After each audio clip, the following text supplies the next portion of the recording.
We are not able to place conditions on their entry into our markets by saying, if you enter here, you're going to pay taxes. If you enter here, you're going to leave something here. If you enter here, you're going to leave money in the institutions. You're going to contribute to our schools. You're going to contribute to our recreational centers. You're going to contribute to the employment of our people and to the stability of our families. If you cannot contribute to these things, if you cannot create jobs, if you cannot contribute to the education of our people, then we cannot permit you to operate within our borders.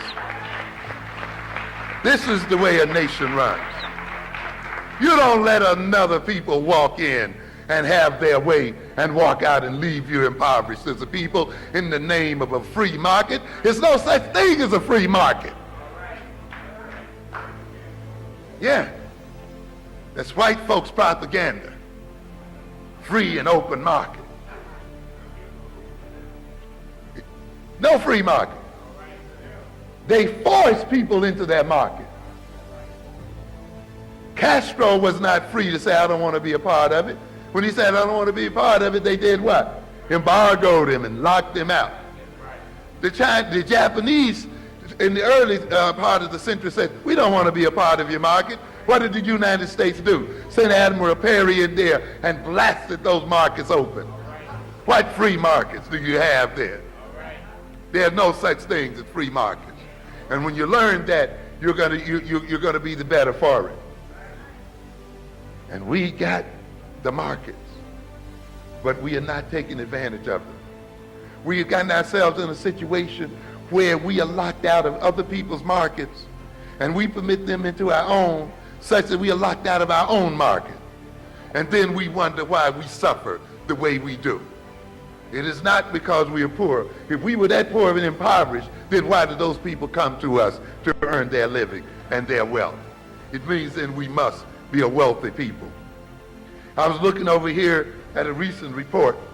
You see, we have as a people everything that it needs to make a nation.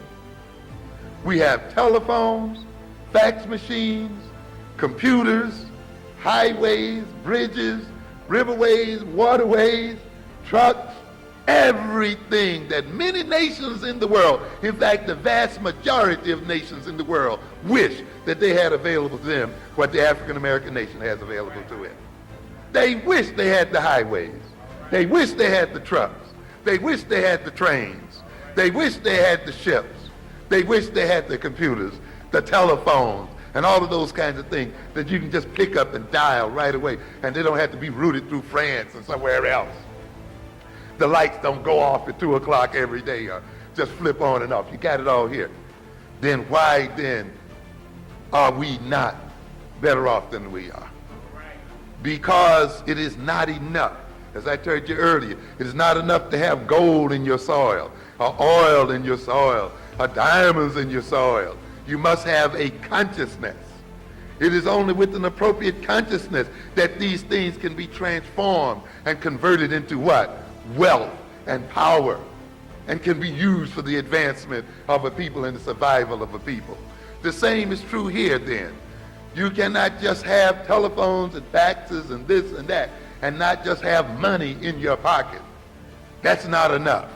You must have a consciousness that transforms those phones and transforms those faxes into a communications network that unites a people across regions and places and cities and becomes a basis for a system of distribution, a basis for uniting and creating a market from which one earns wealth to feed one's family and to stabilize one's social situation.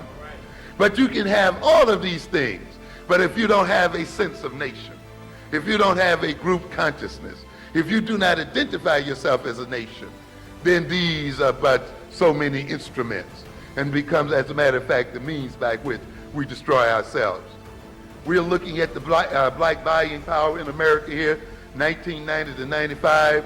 We got a report here called the Georgia Business and Economic Conditions, published here by the Selleck Center at the University of Georgia.